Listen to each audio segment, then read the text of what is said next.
찬양합니다. 찬송가 550장 우리 찬송하겠습니다.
아멘.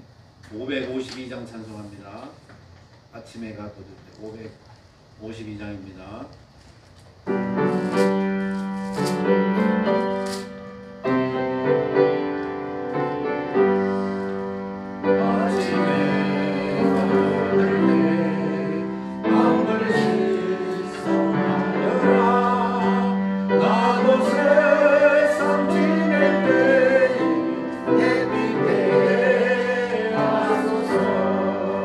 주여 나를 보사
차례 본바람 불었고 559장 찬송합니다.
오셨죠? 2절의 축복이 늘 함께하는 그런 가정들이 다 되시기 바랍니다. 570장 찬송합니다. 주는 나를 기르시는 목자요. 찬양합니다.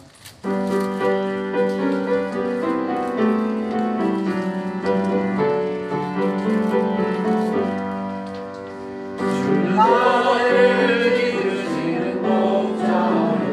나는 주님의 귀한 어린 양. 푸른 돌과 맑으신 물강 나를 주는 나의 종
잘 쉬셨죠? 감사합니다. 이제 우리 준비된 마음으로 하나님 앞에 주일 난집에 올리겠습니다. 일어서 주시기 바랍니다. 머리 숙여서 묵상 기도 드리겠습니다.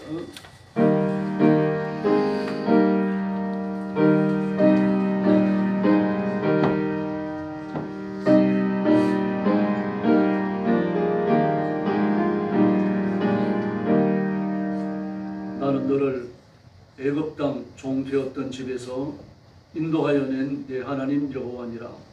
너는 나 외에는 다른 신들을 내게 두지 말라. 아멘. 사랑의 아버지 감사합니다. 내 죄를 짊어지고 운명처럼 지옥의 저주와 심판에 떨어진 저희들을 하나님은 사랑하셔서 그리스도의 보혈로 씻기시고 자녀를 삼으시고 하나님의 영생하는 생명을 주셨으니 감사합니다. 오늘도 주 앞에 엎드려 구원의 하나님 앞에 찬양과 경배를 바칩니다. 머리 숙인 성도들, 부득이하여 몸의 일신상의 문제로 영상으로 예배에 참여하는 성도들 다 기억해 주시고 하늘 문을 여시고 하늘의 복을 허락하여 주옵소서. 기쁨과 감사의 찬양 예배가 되게 해 주시고 하나님을 영화롭게 드리는 축복의 선포가 되게 하여 주시옵소서. 학대받는 땅 중국과 죽음의 땅 전쟁터와 온 세상이 흩어져서 재림의 예수님을 기다리며 구원의 복음 선교에 힘쓰는 선교사님들과 신실한 주의 종들과 성도들과 그 가정을 지켜주시고 하나님께서 오늘도 주일 아침에 예배를 받으시며 한없는 은혜를 더하여 주시옵소서. 오늘 이 시간도 주의 성령께서 능력과 권능으로 임하여 저희들을 다스려 주시고 예배를 방해하는 악한 마귀는 일곱 길로 도망가게 하여 주옵소서. 예수님의 이름으로 간절히 기도 올리옵나이다. 아멘. 찬송가 제8장 부르겠습니다.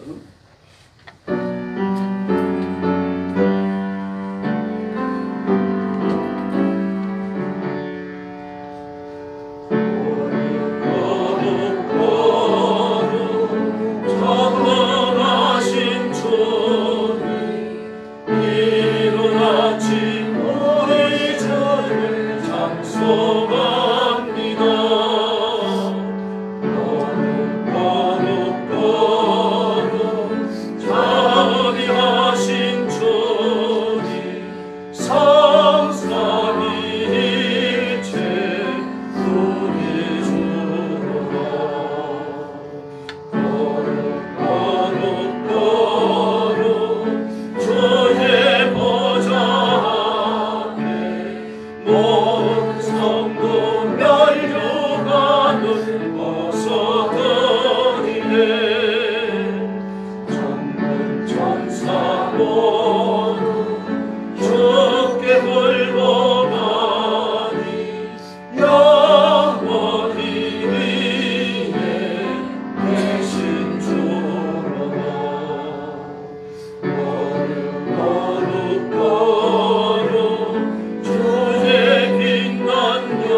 성시교도가 있습니다.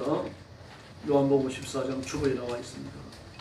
너희가 내 이름으로 무엇을 구하든지 내가 시행하리니 이는 아버지로 하여금 아들을 인하여 영광을 얻으시게 하려 함이라. 내 이름으로 무엇이든지 내게 구하면 내가 시행하리라.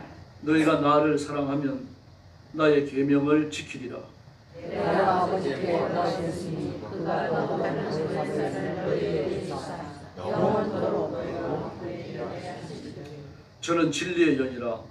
세상은 너희 저를 받지 못하나니 이는 저를 보지도 못하고 알지도 못합니다. 그러나 너희는 저를 알나니 저는 너희와 함께 거하시며 또 너희 속에 계시겠으리라. 내가 고아들 고아와 같이 버려두지 아니하고 너희에게로 오리라. 아멘. 머리 숙여서 신앙 고백하겠습니다. 나는 전능하신 아버지 하나님 천지 창조주를 믿습니다. 나는 그의 유일하신 아들 우리 주 예수 그리스도를 믿습니다. 그는 성령으로 잉태되어 동정녀 마리아에게서 나시고 본디오 빌라도에게 고난을 받아 십자가에 못 박혀 죽으시고 장사된 지 사흘 만에 죽은 자 가운데서 다시 살아나셨으며 하늘에 오르시어 전능하신 아버지 하나님 우편에 앉아 계시다가 거기로부터 살아있는 자와 죽은 자를 심판하러 오십니다. 나는 성령을 믿으며 거룩한 공교회와 성도의 교제와 죄를 용서받는 것과 몸의 부활과 영생을 믿습니다. 아멘. 자리에 앉으셔서 151장 찬송 부르겠습니다. 이 찬송 후에 송순석 장로님 나오셔서 기도해 주시기 바랍니다.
다 같이 기도하시겠습니다.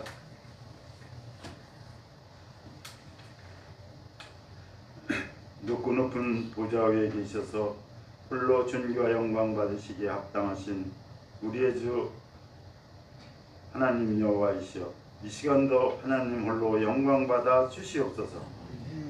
하나님의 몸된 성전 우리 영광교회를 기억하여 주시옵소서. 빈자리가 너무나 많사옵나이다. 하나님의 충성된 일꾼들로 채워주시기를 원하옵나이다. 유년부에서 장년부에 이르기까지 불같이 일어나는 부흥의 은혜를 내려 주시옵소서. 우리가 지난 한 주일 동안 세상에서 살아가면서 알게 모르게 지은 죄가 많사오니 이 시간 용서하여 주시옵기고, 돌아오는 이 시간 용서하여 주시옵기를 원하옵나이다. 고유의 명절인 설을 맞아서 지낼 때 우리의 믿음을 지켜 주시옵시고, 돌아오는 길에도 함께 하시사 무사히 도착할 수 있도록 지켜주실 줄로 믿사옵나이다. 우리가 입으로만 하느님의 종이라고 말하면서 살면서 진실되게 종으로서의 할 일을 다했는지 회개하는 시간이 되게 하여 주시옵소서. 몸이 아픈 성도님들을 하나님의 권능으로 이 시간 깨끗하게 치료하여 주실 줄로 믿사옵나이다. 마음이 아픈 성도님들을 위로하시사 평안함을 주시옵기를 원하옵나이다. 세계 곳곳 험하고 위험한 곳에서 생명의 위협을 받아가면서까지 하나님의 말씀을 전하시는 선교사님들을 지켜 주시옵시고 필요한 일꾼들과 물질들을 공급하여 주시옵소서. 앞으로 한 주일 동안 세상에 나가 살 때 하나님이 선택하여 주신 하나님의 종으로서 자녀로서 부끄럽지 않게 살아가도록 인도하시고 지켜 주시옵소서. 하나님을 믿지 않는 영혼들에게 본이 되는 삶을 살 수 있도록 굳건한 믿음 주시옵기를 원하옵나이다. 우리가 신령과 진정으로 드리는 우리의 예배를 받아 주시옵시고 우리 기도에 응답하여 주시옵소서. 이 예배를 위하여 알게 모르게 수고하신 손길들 위에 복의 복을 내려주시옵기를 원하옵나이다. 이 모든 말씀을 우리 주 예수 이름 받들어 기도드렸사옵나이다. 아멘.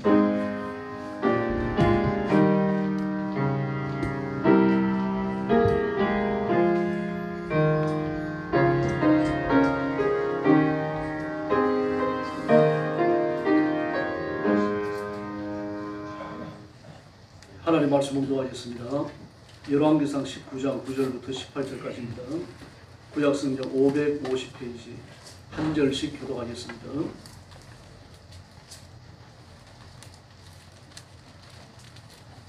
열왕기상 19장 9절부터 18절입니다. 9절 말씀 제가 먼저 보겠습니다. 엘리야가 그곳 굴에 들어가 거기서 머물더니 여호와의 말씀이 그에게 임하여 이르시되 엘리야야 내가 어찌하여 여기 있느냐. 그가 대답하되 내가 만민의 하나님 여호와께서 계시니라. 이는 이스라엘 자손이 주의 언약을 버리고 주의 제단을 놓고 칼로 주의 선자들을 죽였으니 오직 나만 남았거늘 그들이 내 생명을 찾아 빼앗아나이다. 여호와께서 이르시되 너는 나가서 여호와 앞에서 산에 서라 하시더니 여호와께서 지나가시는데 여호와 앞에 크고 강한 바람이 산을 가르고 바위를 부수나 바람 가운데 여호와께서 계시지 아니하며 바람 후에 지진이 있으나 지진 가운데에도 여호와께서 계시지 아니하며 또 지진 후에 불이 있으나 불 가운데에도 여호와께서 계시지 아니하더니 불 후에 스미한 소리가 있는지라. 엘리야가 듣고 겉옷으로 얼굴을 가리고 나가 굴 어귀에 서매 소리가 그에게 임하여 이르시되 엘리야야 내가 어찌하여 여기 있느냐. 그가 대답하되 내가 만민의 하나님 여호와께 열심히 기도하오니 이는 이스라엘 자손이 주의 언약을 버리고 주의 제단을 넘어 칼로 주의 선자들을 죽였으며 오직 나만 남은 그들이 내 생명을 찾아. 여호와께서 그에게 이르시되 너는 내 길을 돌이켜 광야를 통하여 다메섹에 가서 이르거든 하사엘에게 기름을 부어 아람의 왕이 되게 하고 너는 또 네 아들 예후에게 기름을 부어 이스라엘 왕이 되게 하고 또 아벨 문과 사독 아들 엘사에게 기름을 부어 너를 대하신 선자에게 대하라. 하사엘의 칼을 피하는 자를 예후가 죽일 것이요 예후의 칼을 피하는 자를 엘리사가 죽이리라. 마지막 절 같이 읽겠습니다.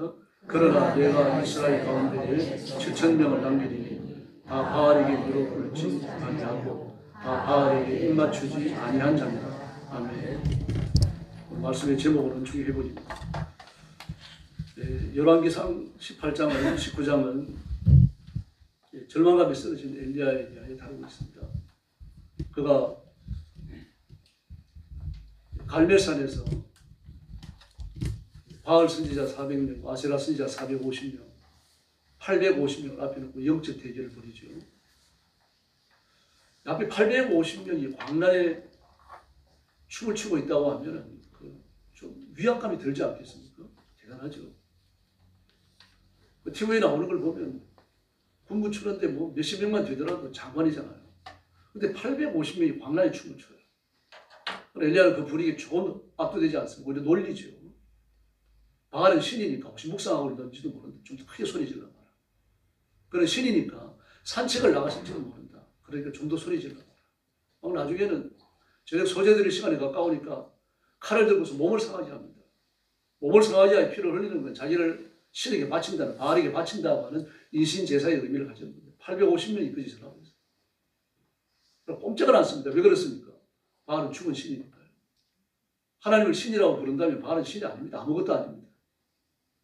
그는 먼지보다 못한 존재죠. 그러고 나서 그들이 철수하고 엘리야가 제단을 쌓고 그리고 송아지를 각을 떠서 그 위에 올려놓은 하나님 앞에 간절히 부르셨습니다.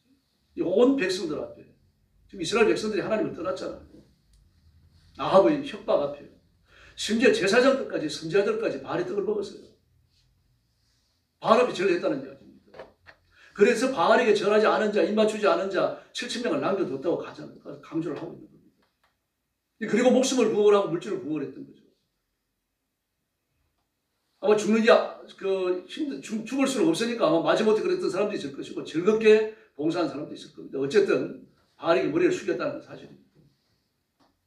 이 사실 영적으로 이미 압도된 거죠. 위압을 당하고 있는 거죠. 온 백성들이 바알의 권세에 압도되어져 있는 겁니다.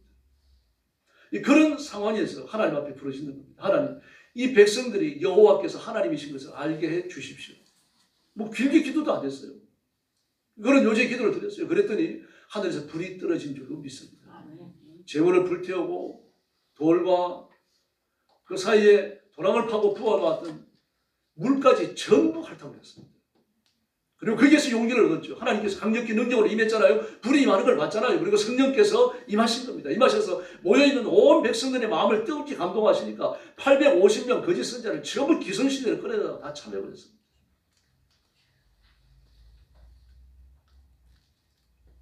그리고 나서 뭔가 좀 후속 조치가 따랐어야 되는데 그걸로 전부 끝나버렸어요. 뭐 더 이상 없습니다. 그걸로요. 그리고 오히려 그 아합의 아내였던 이세벨이 내가 내일 이맘때가 되어지면 하나님의 종이라고 큰소리 치는 엘리야를 내 종들처럼 바알의 종들 하나처럼 그렇게 내가 만들어 놓겠다. 죽이겠다는 뜻이죠. 이 말을 듣는 순간 엘리야의 두려움이 엄습하는 겁니다. 그리고 당장 광야로 도망 들어갔습니다. 이스라엘 광야는 사막이라고 불립니다. 광야라고 부릅니다. 사실 사막이에요. 낮이 되어지면 막 45도, 50도까지 떼약빛이 내리쬐입니다. 낮에 여행을 안 하고 일을 안 하잖아요. 12시부터 그 오후 2시까지요. 지금도 그렇습니다. 노동을 안 합니다. 노동을 거쳐요. 그리고 어느 정도 이제 해가 기울을 잃어야 일을 시작하는 겁니다. 그래서 밤늦게까지 일을 하고 또 여행을 합니다. 사람들이요. 그래서 성경에 보면 밤에 친구 집을 찾아오는 친구의 이야기가 있잖아요. 나만의 이야기가 있죠. 근데 그런데 광야로 들어갔어요. 그 성지순례 가는 사람들이 이제 광야를 체험하기 위해서 일산이 가장 많을 때 낮 12시에서 오후 2시 사이에 광야로 나간다고 합니다. 집차를 타고요. 나가면 5분을 못 견딘다 그럽니다. 띠아빛이 얼마나 강렬한지요. 근데 그런 광야로 나갔어요. 나가서 로뎀 나무 사이에 피했습니다. 로뎀 나무가 높이 자라나는 나무가 아닙니다. 다 자라나 1.5m 정도예요.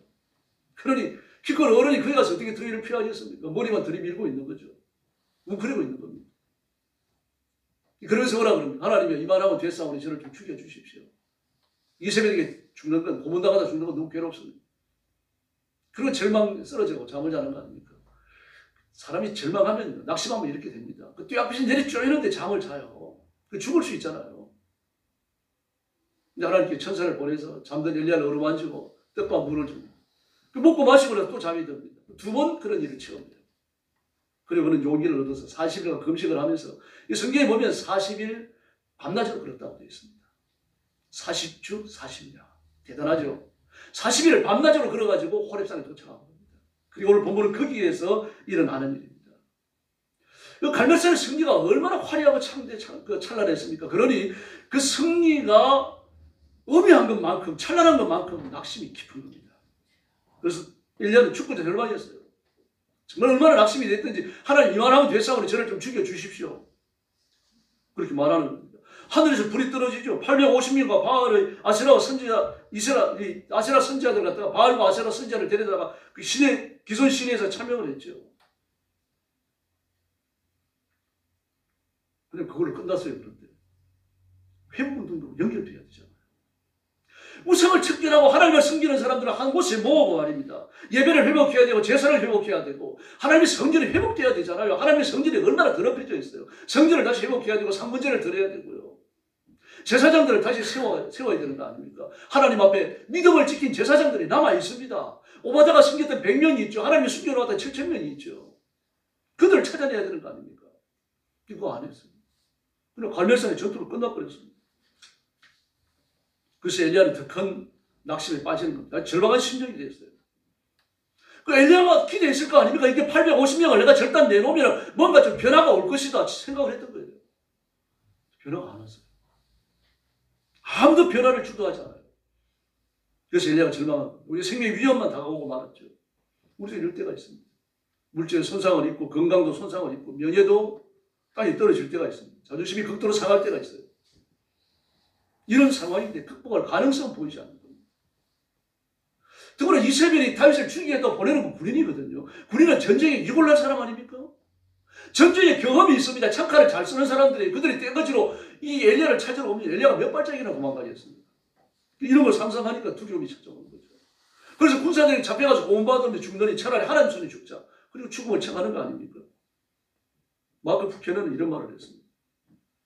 눈에 보이지 않는 것이 눈을 떠야 한다. 다시 말해서 영의 눈을 뜨고 하나님을 바라보라는 얘기입니다. 영의 눈을 뜨고 눈으로 보이지 않는 육신의 눈으로 보이지 않는 하나님을 못 본다면 세상의 권세에 휩쓸려 떠내려가다가 죽는다는 이야기입니다. 구원받지 못한다는 이야기가 아닙니다.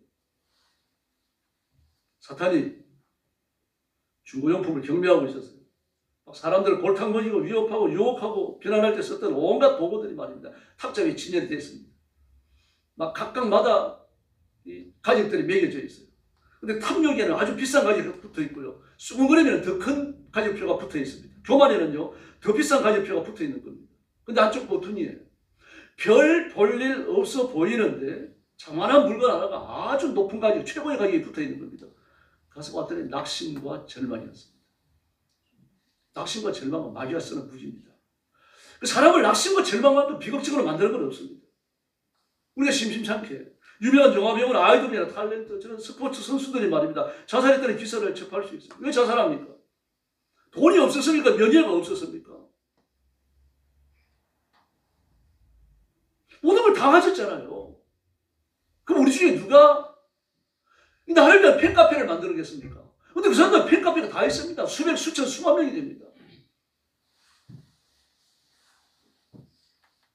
낙심했거든요.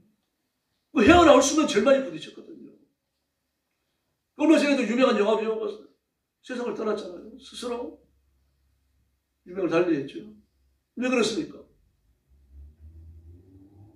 자기의 인식이 마약과 얽힌 적이 분명히 있습니다. 그러나 밝혀지지 않았어요. 이런저런 일로 해가지고 협박을 받고 있고 자기가 수사받는 모든 것들은 말입니다. 막 매스컴에 인터넷이 막 전부 까발려져 있고 말입니다. 얼굴들도 흘리고 있겠죠. 그 이뤄놓았던 영화 배우로서의 명성이 하루쯤 땅에 떨어진 겁니다. 발가벗겨진 거죠. 죽음을 택합니다. 마귀와는 절망과 낙심 이겨내시기를 바랍니다. 마귀는 바로 그리스도인을 넘어뜨리려고 할 때 이 절망과 낙심을 가장 많이 사용합니다. 사실 그렇거든요. 절망에 대하여, 낙심에 대하여 대비하고 있는 사람이 적기 때문입니다. 그리고 자신에 대하여 절망하고 있는 사람, 자신에 대하여 낭망하고 있는 사람, 이런 사람보다 넘어뜨리기 쉬운 사람은 없어요. 모습에 떨고 있는 사람은 소리만 질러도 기절하는 겁니다. 전에도 한번 말씀드렸습니다만 둘러 앉아가지고 막 귀신 얘기하고 그럴 때 왁 하고 소리 지르는 사람, 물이 막큰 열리면서 그런 사람이 나타나면 누가 기절합니까? 물을 등지고 있는 사람이죠. 물을 쳐다보는 사람은 안 놀랍니다. 보고 있기 때문에. 그럼 물을 등지고 있는 사람은 뒤에 막 귀신 얘기를 드러났어요. 근데 뒤가 막 와 그러면서 문이 열리니까 말이죠. 온갖 상상력이 순간적으로 드러나는 거죠. 깜짝 놀랍니다. 나를 낙심시키는 것, 나를 절망으로 몰아넣는 것, 직면하셔야 됩니다. 그 정체를 밝혀내셔야 돼요. 예수님의 이름으로 대적하시기를 바랍니다. 누구나 시험이 있습니다. 그 시험이 있다고 절망하는 건 아니에요. 시험이 있다고 낙심하는 것은 아니라는 얘기입니다. 베드로도 이야기했죠. 베드로전서 1장에서요. 시험이 먼저 잠시 근심하지 않을 수 없으나 이렇게 말합니다. 잠시 근심하지 않을 수 없으나. 잠언서에서 근심은 뼈로 썩게 한다고 말을 했죠. 그 낙심에 빠진 사람, 절망에 빠진 사람은 얼굴빛이 달라지지 않아요. 목소리도 힘이 없어요. 쑥 들어가 버립니다. 말을 하면 말이 그 안쪽으로 말려 들어가요. 말 발음이 제대로 안 나와요. 낙심한 사람입니다. 그러나 우리는 바울의 말처럼 사방으로 우겨쌈을 당하도 답답한 일을 만나도 핍박을 받아도 끄끄러뜨림을 당해도 반드시 예수님 손 붙들고 일어나 승리할 줄로 믿습니다. 왜 그렇습니까? 내가 위대해서가 아니죠. 나를 위해서 십자가 위에 죽으시고 부활하신 예수님, 그 생명으로 내가 살아가잖아요. 하나님의 자녀가 됐잖아요. 하나님이 살아계시기 때문에. 자기 자녀가 절망한 낙심에 빠져서 마귀의 공격의 제물이 되는 걸 원하지 않으시기 때문입니다. 호렙산은 하나님의 산입니다. 엘리야가 40일을 금식하며 주야로 걸었죠. 대단해요. 이 하나님께서 특별한 은혜를 주신 겁니다. 어쩌면 반나절로 걸었다고 말하겠습니까? 40주 40일을 걸어서. 그리고 하나님의 산 호렙에 도착을 한 겁니다. 바로 여기가 하나님께서 자기 백성을 만나준 산이에요. 이 산에서 위대한 구원의 역사가 일어났잖아요. 하나님 모세를 만나주신 사건과 히브리인들이 법적으로 하나님의 백성이 되어지는 역사적 비전을 받는 장소입니다. 호렙산에 이르기 전에도 이스라엘 백성들은 하나님의 사람입니다. 그러나 주민등록이 없었어요. 하나님의 백성이라고 하는, 하나님 나라의 시민이라고 하는 주민등록이 없었어요. 그럼 호렙산에서 그 주민등록을 받는 겁니다. 그래서 모세를 불러놓고 하나님 뭐라고 말씀하십니까? 이스라엘 백성들을 대표해서 모세가 대화를 나누죠. 그리고 모세는 그것을 이스라엘 백성들이 전해야 됩니다. 나는 너희를 종되었던 애굽 땅에서 인도하여낸 여호와다. 너는 나 외에 다른 신을 섬기지 말라. 이걸 요구하시는 이유가 어디 있어요? 10가지 계명을 쭉 주시면서 이걸 반드시 지키라는 겁니다. 그 이유는요, 하나님의 백성이기 때문입니다. 그러므로 이 계명을 받을 수 없다면, 하나님께서 종되었던 땅 애굽에서 인도하여 내셨지만 하나님을 섬길 수 없다라고 하는 사람은요, 그 십계명을 아멘으로 받아서 안 되는 거죠. 아멘으로 받는다면 하나님의 백성이 된다는 법적인 맹세를 하는 겁니다. 약속을 하는 거예요. 그러므로 그 백성은 하나님의 백성이 되고 하나님은 이스라엘의 하나님이 되시는 겁니다. 그럼 우리는 언제 그렇게 됩니까? 세례받을 때입니다. 그 이전에 우리가 예수 믿고 신앙을 고백합니다만, 그러나 의식을 중심으로 할 때 세례예요. 학습이 아닙니다. 세례를 받으면서 맹세를 하잖아요. 손을 들고. 그게 맹세입니다, 여러분. 하나님만을 섬기겠습니다. 우상을 섬기지 않겠습니다. 결혼할 때도 신자와 하겠습니다. 이런 내용들이 그 안에 들어가 있어요, 여러분. 그리고 세례를 받고 선포됩니다. 아무개는 영광교회 세례교인이 되었음을 내가 성부와 성자와 성령의 이름으로 선포하노라. 이제 그 순간 세례교인이 되는 거죠. 법적인 하나님의 자녀가 되는 겁니다. 하나님 나라에 로그인할 수 있는 패스워드를 받는 거예요. 엘리야는 지금 지칠 대로 지쳐 있습니다. 그 조상들이 만났던 그 하나님을 만난다면, 그래서 그 조상들이 하나님을 만났던 그 호렙산으로 찾아가는 겁니다. 물론 하나님 부르셨죠. 여기 호렙산, 하나님을 만나는 장소입니다. 하나님의 자녀로 거듭나서 하나님의 말씀을 듣는 곳이며 하나님의 은혜가 회복되어질 곳입니다. 현대적 개념에서 교회입니다. 그리고 교회에서 온 힘을 다해서 하나님 앞에 예배드리시고 예배를 받으시기 위해서 임하시는 하나님을 만나는 귀한 성도들이 되기를 예수님의 이름으로 축원합니다. 그래서 이 은혜를 입으면 충전됩니다. 배터리를 충전하는 것처럼 은혜가 충전되는 거죠. 하나님의 능력이 새로 임하는 거죠. 하나님의 권능이 다시 임하는 겁니다. 소년이라도 넘어지고 장정이라도 자빠지지만, 그러나 여호와를 앙망하는 자는 독수리 날개치며 올라가는 새 힘을 얻게 될 줄로 믿습니다. 언제 그래 됩니까? 여호와를 앙망하는 자, 제사를 드리는 자, 기도하는 자, 예배 드리는 사람입니다. 현대인들은 보편적으로 진리에 대해서 목말라 합니다. 그러나 정작 진리는 희석되고 있는 시대에 살고 있어요. 이 사회는 나이나 세대나 문화나 국가나 민족, 인종을 초월해서 모든 영역에서 표준 혼합주의가 일어나고 있습니다.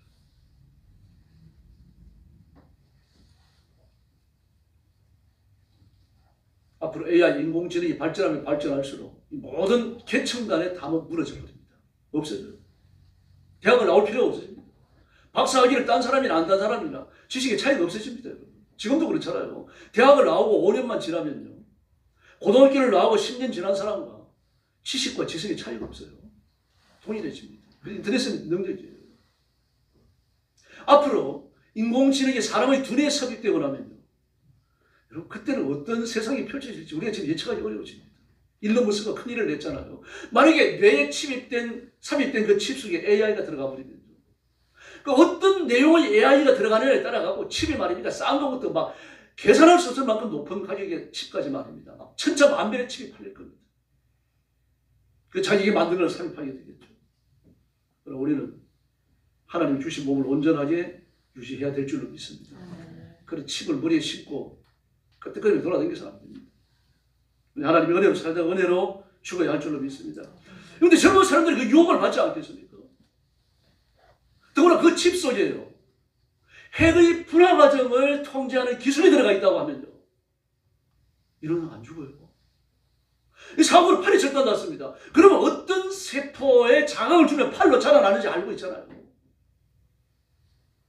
그 팔이 길어져 나오는 거죠. 이런 만화 같은 이야기, 이런 꿈 같은 이야기가 사실화될 수 있다는 이야기입니다.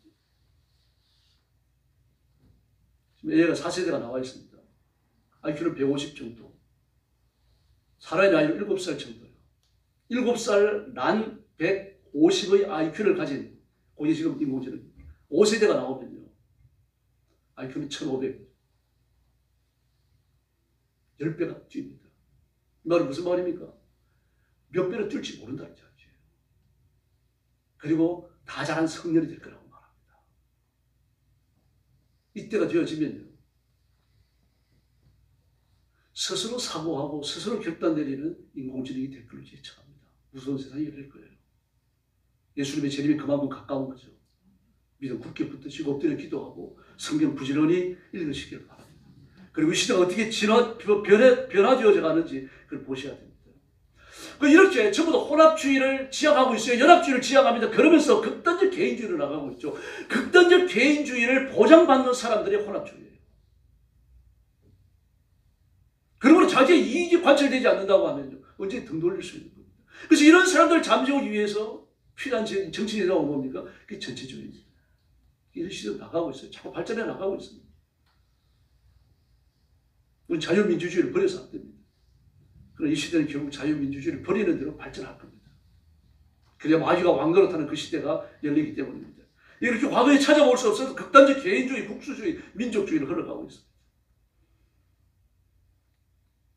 그런데 젊은이들은요. 이 시대가 어떻게 변할 것인가? 여기에 대해 지대한 관심을 갖는 사람들은 지식인들입니다. 그럼 어떻게 변하든지 변화된 시대에 편승해 살아가야 되겠다. 편한 대로 내 이기적인 조건을 만족시키며 살아가야 되겠다. 이런 사람들은 서민이죠. 여러분 그리스도인 서민이 아닙니다. 지성인입니다. 왜 그렇습니까? 하나님의 말씀으로 세상을 분별하고 분석하고 정죄하기 때문이에요. 그러므로 우리가 이 복잡한 세상에서 길을 잃지 않고 표대를 향하여 나가려고 하면 회복이 하나님을 날마다 만나야 됩니다. 이 시대와 양합해서 안 되고 시대의 발전한 지식과 양합해서 안 되고 하나님의 말씀으로 그 발전되어져 나아가는 지식의 틀이 어떻게 마귀적인 성격을 가졌는지 볼 수 있어야 되는 겁니다. 그런데 회복은 단순히 힘을 되찾는 것만을 의미하는 게 아닙니다. 세상을 보는 눈이 달라진다는 뜻이에요. 하나님을 향하고 있는가? 나를 향하고 있는가? 하나님께 대하여 헌신하는가? 세상에 대한 정욕과 욕심을 추구하고 있는 나에 대하여 헌신하고 있는가? 이걸 보셔야 됩니다. 지금 이 시대는 뭡니까? 자신에게 헌신합니다. 자신에게. 하나님께 헌신하지 않아요. 그 시대를 쫓아가면 안 됩니다. 돈을 버는 사람도 돈을 쓰는 사람도요. 월급을 주는 사람도 월급을 받는 사람도 자기에게 헌신합니다. 하나님께 순종하는 결단이 있는가? 아니면 상황의 변화를 추구하며 따라가는가? 이런 사람들 약속 빠르죠. 근데 결국 대회를 놓치게 됩니다. 내가 누구의 능력으로 일하고 있는가? 그걸 보셔야 됩니다. 그리고 은총을 회복하려고 하면 하나님에서 호력을 봐야 합니다. 하나님을 만나는 장소 교회로 가셔야 돼요. 예배를 드리셔야 되고 성경을 읽으셔야 되고 엎드려 기도하셔야 됩니다. 예배와 성경을 읽는 것, 엎드려 기도하는 것. 이것이 별 영향력을 못 가진 시대가 되었어요. 성경을 보면 하나님이 계셨던 곳, 하나님이 임재하셨던 곳으로 찾아가는 사람들이 있습니다. 아브라함이나 이삭이나 야곱이나 요셉이나 솔로몬이 그랬습니다. 이 사람들은 전부 다 제단을 배설하고 하나님의 임재를 초청한 것이 아니라 하나님께서 임하셨던 곳을 찾아간 사람들이에요. 하나같이 회복 연충을 맛보고 놀라운 기적을 체험한 줄로 믿습니다. 그러므로 호렙산으로 찾아가지 아니하고는, 하나님이 임재하신 곳으로 가지 아니하고는, 하나님의 임재하심을 기념하는 장소로 나아가지 아니하고는 하나님의 신민으로, 하나님의 백성으로, 하나님의 종으로 살아간다는 것은 어려운 게 아니라 불가능합니다. 호렙은 하나님의 산입니다. 율법을 주셨던 곳이고 율법을 받았던 곳이고, 나는 너희의 하나님이 되겠다. 예, 저희는 하나님의 백성이 됩니다. 이걸 언약을 했던 것입니다. 법적으로 인친 것입니다. 지금 엘리야는 지칠 대로 지쳐 있습니다. 그러므로 회복 요청이 필요합니다. 현대 그리스도인들도 과거 어느 때보다 피곤한 삶을 살고 있습니다. 지금 한국은 좀 이상합니다, 여러분. 중국은요, 일정을 이상 가진 사람이 5천만 명이라고 그러죠. 그런데 우리나라 전체는 말고요, 서울만 놓고 보면 100만 분 이상 가진 사람이요. 13억 3천만 이상 가진 사람들이 9만 7천 명밖에 안 된다고 그럽니다. 전국 말고 서울에만요. 그런데 서울 집값이 평균이 11억이에요. 여러분도 TV에서 보셨을 겁니다. 11억 약간 넘어요. 집값이 미쳐 있는 겁니다. 서울 시내에 살고 있는 13억 3천만 원 이상의 재산을 가진 사람이 9만 7천 명밖에 안 되는데 서울의 평균 아파트 값이 11억이 넘는다는 거죠. 정상이 아니죠. 그러니 사람이 절망하는 겁니다. 결혼을 안 하고 아이를 안 낳는 거예요. 전부 다 이기심이죠. 자기만 보는 겁니다. 나라가 어떻게 발전해야 될까? 이게 의미가 없어요. 하나님이 이 민족, 이 시대를 어떻게 이끌어 가실까? 여기에 대해서는 관심이 없는 거죠. 그래서 회복이 하나님을 만나야 합니다. 하나님의 능력을 입어야 되고 하나님의 권능을 입어야 됩니다. 정부를 믿어서도 안 됩니다, 여러분. 집값이 떨어졌다고 막 융자를 해줄 테니까 집 사라 그랬잖아요. 그때 집 산 사람은 어떻게 됐습니까? 지금 자살한 사람이 한둘이 아니잖아요. 하나님을 바라보면 회복의 은총이 준비되었고 허락되어질 줄로 믿습니다. 하나님께서는요, 자신의 기득권을 위해서 일하는 분이 아닙니다. 그러나 사람은 자신의 기득권을 쟁취하려고 일어나는 거죠. 그래서 내 기득권, 내 이익거리가 손상을 입었다라고 생각하면 가만 안 있잖아요. 아브라함을 보십시오. 그 녹과 결별 후에 감사하면서 어디로 내려갑니까? 하나님을 만났던 상수리 숲으로 가잖아요. 그곳에서 하나님을 다시 만나요. 애굽으로 내려갔다가 올라와가지고 다시 거기 가서 제사를 드립니다. 하나님이 임하셨던 곳을 찾아갔지. 자기가 제단을 배설해놓고 하나님 오십시오 안 그랬어요. 이삭도 마찬가지입니다. 자기의 신부를 구하러 갔습니다. 엘리멜렉은요, 그 집에 청지기잖아요. 청지기가 자기의 신부를 구하러, 아브라함의 며느리를 구하러 내려갔어요. 아버지의 명을 받고요. 근데 어디로 갑니까? 엘렐 부엘 라이로. 하나님께서 하갈을 만나셨던 그 장소를 찾아갔어요. 하갈을 만나주신 하나님, 저도 만나주십시오. 하나님께서 제게 딱 맞는 신부감을 골라주십시오. 이거 위해서 간 거 아닙니까? 그 큰 은혜를 체험하죠. 그리고 돌아와서 신부를 만나요. 야곱도 마찬가지입니다.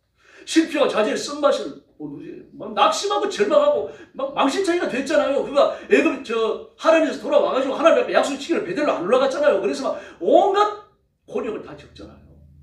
그러고 나서 어떻게 됩니까? 패가 망신 당하는 거예요. 그때 베델로 올라갑니다. 그런데 하나님은 그때까지 그를 기다리시고 거기서 야곱을 만나주시면서 야곱의 생명이 변합니다. 베델을 기점으로. 이 역사가 주일마다 일어나야 할 줄로 믿습니다. 솔로몬도 마찬가지입니다. 그 어떻게 기도합니까? 하나님 범죄하다가 하나님의 매를 맞아 다른 나라의 포로로 잡혀갔더라도 거기에서 자신의 죄를 회개하고 예루살렘에 향하여 기도하면 하늘에 계신 하나님은 들으시고 돌아오게 해 주십시오. 회복은 하나님의 전문이십니다. 하나님을 바라보시기를 바랍니다. 엘리야도 마찬가지입니다. 생명의 기로에 섰을 때 하나님을 만나러 온 겁니다. 그래서 하나님께서 임하셨던 그 호렙산을 찾아간 겁니다. 오늘 여러분 주일 예배를 드리러 오셨는데 잘 오셨습니다. 여호와 하나님께서 우리 예배를 받으시려고 이 자리에 임하신 줄을 믿습니다. 회복을 원하는 분은 회복을 하나님이 준비하신다. 이걸 믿으셔야 돼요. 내가 준비하는 게 아닙니다. 내 아들딸이 준비하는 게 아니에요. 여러분, 나의 회복을 하나님께서 예비하시는 줄을 믿습니다. 내 아들딸을, 내 배우자를, 내 주변의 사람들을 하나님이 쓰실 수 있습니다. 그러나 회복의 준비는 하나님이 하시지 사람이 못합니다. 그 독대하잖아요. 하나님과의 독대를 위해서 굴속에 들어갔죠. 히스기야도 하나님을 독대합니다. 그 교만하기 짝이 없는 그 편지를 하나님 앞에 들고 나가서 펼쳐놓잖아요. 하나님 펼쳐놓고 하나님 보시옵소서. 하나님 보시옵소서. 그걸로 하나님을 뵙는 거 아닙니까? 그리고 그때부터 이스라엘의 승리가 베풀어지기 시작합니다. 사울도 마찬가지죠. 그 다메섹으로 가는 길목에서 그 사람들 한둘이었습니까? 수십 명이 됐지만 그 혼자 예수님을 만나요. 혼자. 예수님과 독대하는 겁니다. 예수님도 마찬가지입니다. 세례 받으신 이후에 성령이 걸려 광야에 들어가 40을 금식하신 후에 마귀의 시험 받으시죠. 거기서 하나님을 홀로 만납니다. 아무도 돕는 사람이 없습니다. 이 자리가 우리에게 펼쳐져야 할 줄 믿습니다. 그리고 예수님, 하나님께서 어떻게 하시죠? 꾸짖으셔요. 네가 어찌 여기 있느냐? 네가 여기 있을 단계가 아니지 않느냐 이겁니다. 나가서 일해야 될 때가 아니냐. 역사를 준비하고 이스라엘 백성들을 단합시키고 하나님을 섬기는데 영적 동기를 네가 부여해야 될 거 아니냐. 근데 왜 이렇게 낙심했습니까? 하나님 책임지신다는 걸 못 믿은 거죠. 이세벨이 너 죽는다 그러니까 말입니다. 꼼짝없이 도망을 가버립니다. 이세벨의 손길을 허락하시는 분도 하나님이고 큰 소리 치는 분도 하나님이시고 큰 소리 치게 하시는 분도 하나님이시고 그를 제어하시는 분도 하나님이신 줄로 믿습니다. 여기까지 못 갔던 겁니다. 그래서 호렙산까지 가서 굴속에서 하나님을 독대하는 거예요. 그리고 하나님의 사명을 확인시켰고 내가 너를 보낸 것은 이스라엘 장래의 역사를 예비하기 위함이다.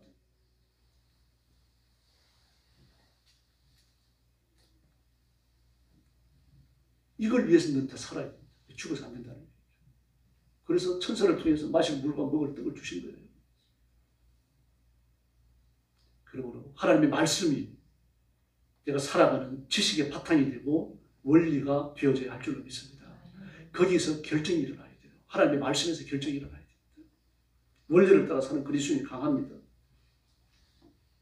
아열대 기후에서는 영상 10도, 12도인데 얼어 죽는 사람들이 있습니다.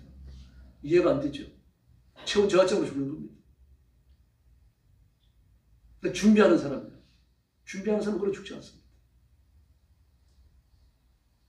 호랑이에 물려가도 정신만 차리면서 안 되잖아요. 예수 안 믿는 사람들이 이런 말을 했습니다.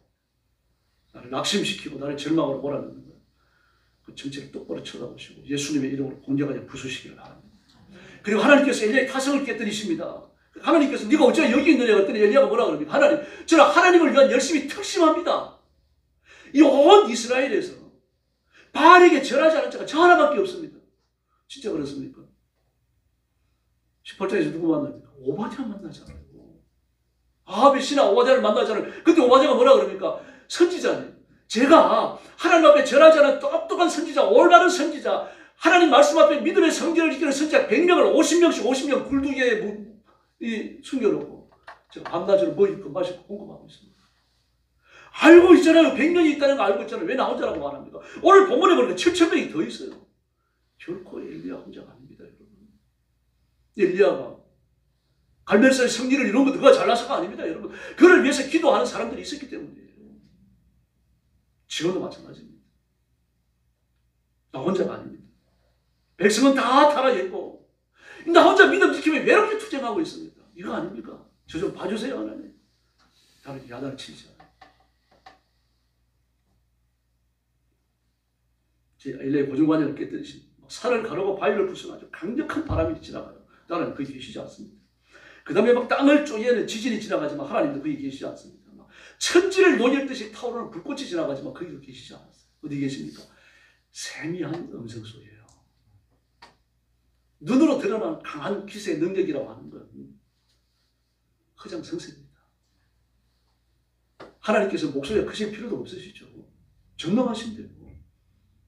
약하니까 소리 지르는 거 아닙니까?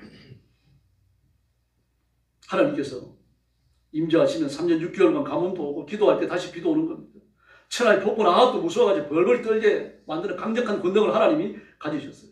그러면은 그런 능력, 그런 권능을 가진 하나님이시면은 바람이나 지지나 불처럼 말입니다. 경천동조하는 역사가 일어날 것을 엘리야가 기대한 거 잘못일 거예요. 그 기대가 다 무너졌잖아요. 아합의 마누라 이세벨이 그를 죽인다라고 말하니까 마음의 불안과 낙심이 막 생겨가지고 말입니다. 그냥 도망가 버리고 말았어요. 그런데 그렇게 엘리야의 생명이 경각이 달했다고 엘리야는 생각하는 겁니다. 근데 하나님 침묵하십니다. 왜 그렇습니까? 엘리야는 안 죽기 때문이에요. 그나마 할 일이 있는 겁니다, 지금요. 엘리야 혼자 지금 방방 뛰는 거예요. 막 엎어졌다가 까부라졌다가 난리를 치우고 있는 겁니다. 우리가 그럴 때가 많습니다. 엘리야는 생명을 구걸하기 위해서 믿음을 배신하는 자들이 우후죽순처럼 일어나는 시대에 막 불같이 일어나가지고 하나님 섬겨야 된다고 막 외쳤던 사람 아닙니까? 대단해요. 생명을 걸고 큰 공을 세웠던 사람입니다. 그런 대단한 엘리야가 위기에 처했다면 하나님 발벗고 나서서 도와주셔야 되는 거 아닙니까? 엘리야가 그걸 기대했던 겁니다. 엘리야의 기대가 다 무너진 거죠. 그래서 하나님이 미세한 음성 소리에 얘기하십니다.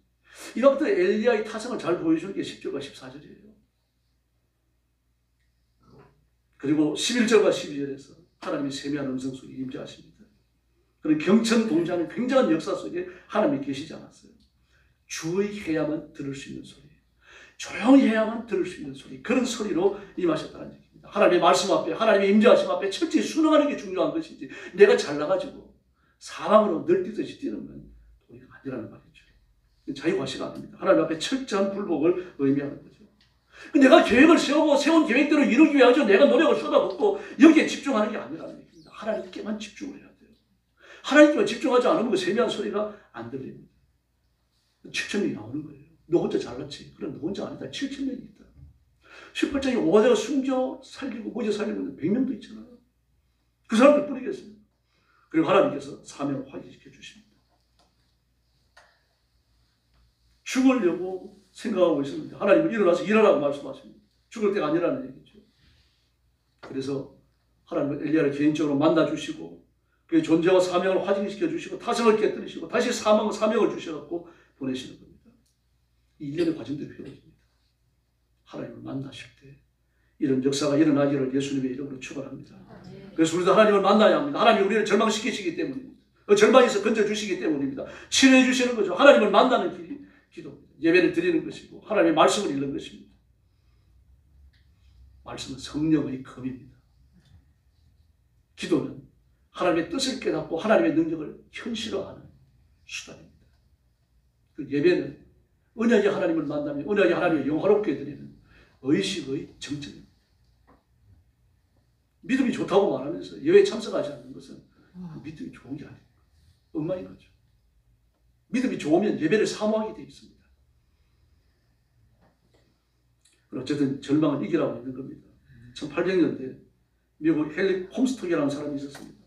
미국이 제일 땅 부자라고 그때 불렸어요. 1800년대. 또 홈스톡 광산의 소유자였습니다. 그런 1854년에 네바다주 버지니아주에 걸쳐있는 큰 땅입니다. 네바다주 끝쪽과 버지니아주에 걸쳐있는 큰 산이었어요. 이 산을 그 당시 $11,000에 팔아고 했습니다.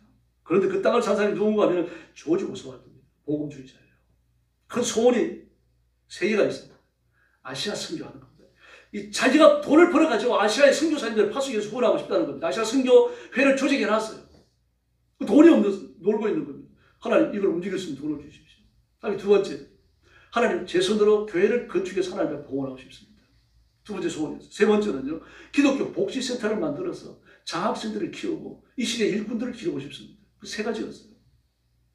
아시아 선교사님들을 파송하는 것, 선교 지원하는 것, 자기가 나가는 교회를 건축하는 것, 그리고 다음 세대 일꾼을 세우는 것. 물질의 복을 달라고 21일간 특별 기도를 하는 중이었어요. 이 사람이 헨리 홈스톡을 만난 겁니다. 그럼 $11,000에 팔겠다는 거 얼른 그걸 샀어요. $1,000, $11,000가 있었나요? 없었어요. 있는 돈 없는 돈을 다 끌어모았고 빌릴 수 있는 데를 빌렸고 은행 융자도 받았고요. 그래가지고 그 땅을 샀습니다. 왜냐고 하면 석탄이 나오고 있었거든요. 석탄 매장량이 얼마 아닌 걸로 밝혀졌어요. 그럼 얼마 안 되지만 파가지고 팔아보자. 그런데 석탄을 팠는데 그냥 노천 석탄 탐방입니다. 그러니까 보력을 해가지고 파 올리는 거죠. 12m 정도를 판단해봤는데 금방이 잡혀버렸습니다. 여러분 아멘 하시는 거예요. 할렐루야 하시고 내가 그 금방을 안 잡아가지고 그러는 거예요. 그 당시 돈으로 $50,000의 매장량이라고 합니다. 지금 돈으로는 약 한 5조 원 정도 된다. 지금 돈으로. 굉장한 거죠. 뭐 자기 하고 싶은 일 다 했으면 그 일만 했겠습니까? 그 당시에 그런 돈이 지금도 5조 원이면 천문학적인 숫자 아닙니까? 그 당시에 5조 원 가치가 있는 돈이라고 합니다. 아시아나 아프리카에 와가지고 나라도 몇 개 살 수 있는 돈이죠. 그런데 그걸 팔았던 헬리콥스터가 술로 세월을 보내다가 억울해갖고 1885년도 10월달 자살하고 합니다. 콤스터가 조금 잃었지만 자살로 망해버렸습니다. 자기가 소유하고 있는 큰 걸 못 보고 있는 거죠. 이 미국에 제일 많은 땅 부자가 있다는 말입니다. 이런 사람이 그걸 잃었다 그래가지고 자살하고 만다. 그 가치를 못 본 거죠. 주관자 하나님을 못 본 겁니다. 실수와 허점 투성이인 자기만 본 거죠. 우리 사회도 마찬가지입니다. 여러분 얽매이지 마시고 하나님을 자유롭게 섬기시길 바랍니다. 그러나 하나님의 말씀에 대해서는 얽매여야 됩니다. 세상의 모든 조건으로부터는 자유로우셔야 돼요. 친구 만나는 일 때문에, 쇼핑하는 일 때문에, 음식 먹으러 가는 일 때문에 하나님을 섬기는 게 발목이 잡히면 안 됩니다. 폴 셀러는요, 자유의 공경이라는 논문에서 이렇게 말했습니다. 현대에는 자유가 주어졌지만 세 가지 때문에 절망에 빠져 진정한 자유를 누리지 못한다. 그건 양심의 상실, 이웃의 상실, 하나님의 상실이다. 그렇게 말했습니다. 귀담아 들을 만한 이야기죠. 예수 잘 믿어야 된다는 이야기입니다. 하나님 잘 섬기고 하나님과 영적으로 교제하는 일 외에 더 중요한 게 없다는 얘기입니다. 이걸 방해하는 것이라고 하면 포기해야 된다는 이야기죠. 일본의 전설 같은 복음주의자 우찌무라 간자는 이런 말을 했습니다. 예수 그리스도가 없는 곳에는 낙심과 절망뿐이다. 그런 곳에는 자유도 없다. 네. 여러분 거듭나셨습니까? 좀 크게 대답하셔야죠. 여기 신앙을 표현한 자리는 거듭나셨습니까? 할렐루야. 그럼 저와 여러분이 갈 자리는 천국밖에 없어요. 딴 데는 갈 곳이 없습니다. 자격도 없어요. 그리고 우리 이 땅에 사는 동안 예수 잘 믿읍시다. 하나님께 소망을 두고 절망과 낙심을 이겨내고 승리하는 하나님의 약속된 복을 누리는 성도들이 되기를 예수님의 이름으로 축원합니다. 기도하겠습니다. 자비로우신 아버지 감사합니다. 우리가 이 땅에 살면서 여러 가지 공고한 일들을 많이 겪고 마음으로도 절망하고 낙심할 때가 있습니다. 엘리야처럼 그런 일을 겪더라도 절대로 도망가지 않게 해주시고 낙심과 절망 이걸 몰고 오는 마귀의 세력과 싸워 승리하게 하여 주시옵소서. 하나님의 승리를 체험하게 하시고 하나님의 능력과 권세를 더듬게 하여 주시옵소서. 수술하고 요양 중에 있는 분도 있고 질병으로 병원에 있는 분들도 있습니다. 하나님 찾아가셔서 이런 질고 낙심하지 않도록 도와주시고 용서와 같이 일어나서 치료의 예수님을 바라보며 기적을 체험하게 하여 주시옵소서. 규정 중에 있는 성도들이 있습니다. 또 우리 민족이 있습니다. 하나님께서 서울로 돌아오는 길을 안전하게 돌아올 수 있도록 지켜주시기를 바랍니다. 고속도로에서 국도에서 크고 작은 사고 일어나지 아니하도록 하나님 지켜 보호하여 주시옵소서. 우리 성도들을 주 앞에 맡깁니다. 그 가정을 지켜주시고 온 가족이 다 예수 믿어 구원받게 하시고 믿음으로 복받고 믿음으로 승리하고 믿음의 놀라운 역사가 일어나는 가정들이 되게 하여 주옵소서. 우리 교회를 아버지 앞에 맡깁니다. 예수님 오시는 그날까지 복음의 성결을 지켜내며 재림의 복음을 전하며 예수 그리스도의 재림을 끝까지 준비하는 살아있는 교회, 깨어있는 교회가 되게 하여 주옵소서. 교회가 부흥하고 발전하고 진보하게 하여 주시옵소서. 이 나라와 민족을 주님 앞에 맡깁니다. 자비로우신 주님, 공산주의자들이 이 나라 일에 틈타지 못하게 하여 주시고 하나님의 능력과 권능으로 이 민족이 나갈 길을 지시하시고 이끌어 주시고 보호하여 주시옵소서.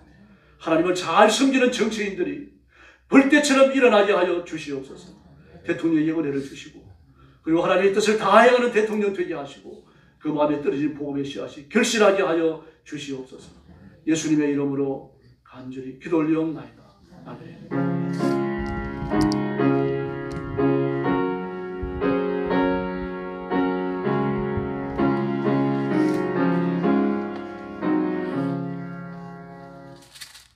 찬송가 395장 부르겠습니다. 3절 4절 부를 때 헌금해 주시기 바랍니다.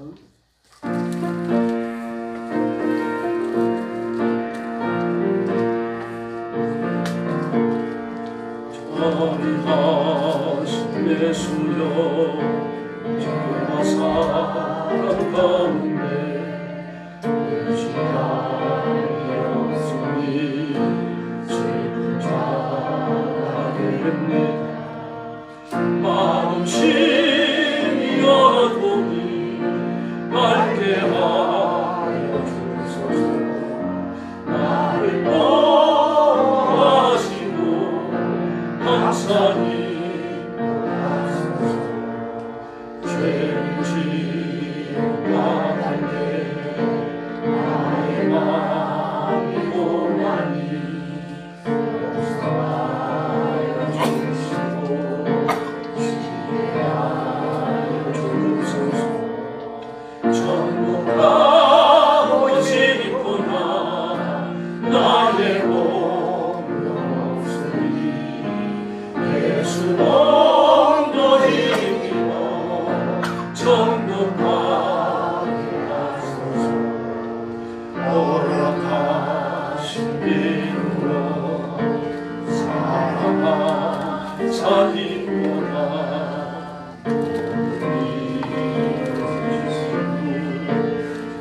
기도하겠습니다. 아버지 감사합니다. 저희를 우상을 숭배하고 굿하고 점치고 고사 지내고 제사 지내고 더럽고 악한 일에서 벗어나 하나님을 섬기게 해주시고 그 더럽던 저희들을 그리스도의 보혈로 씻겨 따지지도 아니하시고 하나님의 자녀를 삼아주셨으니 영광을 돌립니다. 그리고 저희들에게 하나님의 거룩하심과 영화로움을 드러내는 예배를 드리며 하나님의 영광에 참여하는 복을 주셨으니 감사합니다. 오늘도 뭐 예수를 속인 성도들을 기억하시고 권능의 손으로 붙드시고 그 마음의 감사와 감격이 충만케 하여 주시옵소서. 뒤로 물러가 침륜에 빠지는 자가 없게 하시고 낙심과 절망의 포로가 되어져서 넘어지는 자 없게 하여 주시기를 바랍니다. 십자가 의지하고 용서와 같이 일어나게 하시고 믿음의 승리를 누리게 하여 주시옵소서. 건강의 복을 주시며 물질의 장대함을 주시옵소서. 물질로 인하여 비굴하게 살지 않게 하시고 나누게 하시고 베풀게 하시고 복음 전하는데 앞장서게 하여 주시옵소서. 우리 성도들 가정마다 한없는 복을 주시기를 원하오며 예수님의 이름으로 간절히 기도 올리옵나이다. 아멘.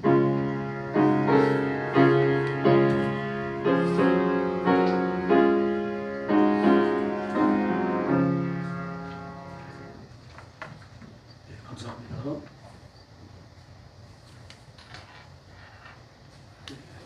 6월의 표 같이 읽어보겠습니다. 요한복음 14장 14절 거기까지 하셔야 됩니다. 시작. 내 이름으로 무엇이든지 내게 구하면 내가 행하리라. 아멘. 요한복음 14장 14절. 더 짧죠? 조금 더 뒷절도 넣을까 그랬는데 설도 들었고 복잡할 것 같아서 갖다 하겠습니다. 같이 한번 외워보겠습니다.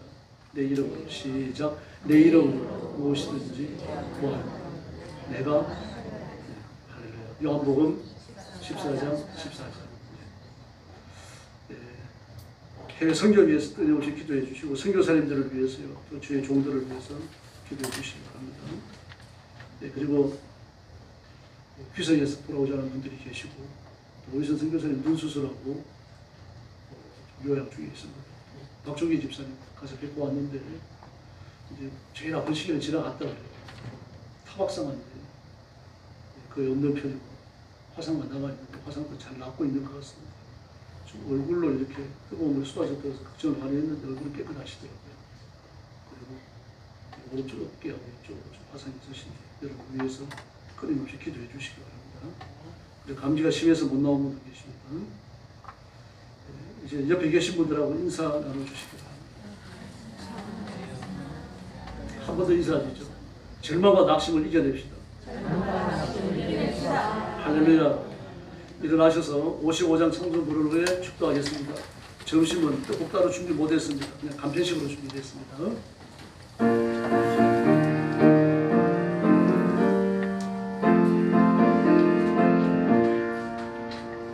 주님으로 모였다 우리가 지고 내어질 때에 언제나 함께 평안케 하소서.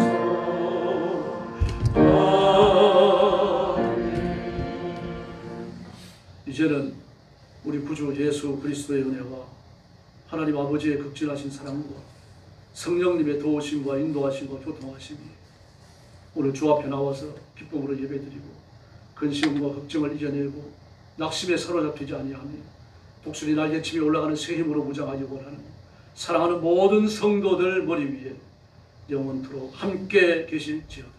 아멘.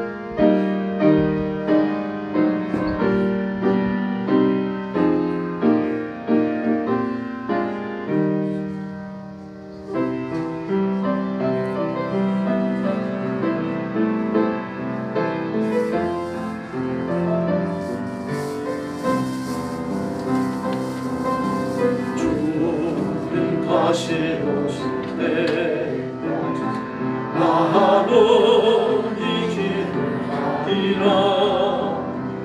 좁은 길 내 십자가 지고 나의 가슴이 죽었겠어. 나는 주님을 보리라. 영원히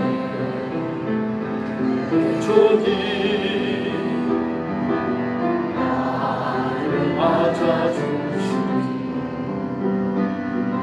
주님 다시 오실 때까지 나도 달려가리라. 주의 영광을 나는 그러나 노래하리. 내 사모하는 주님 온 세상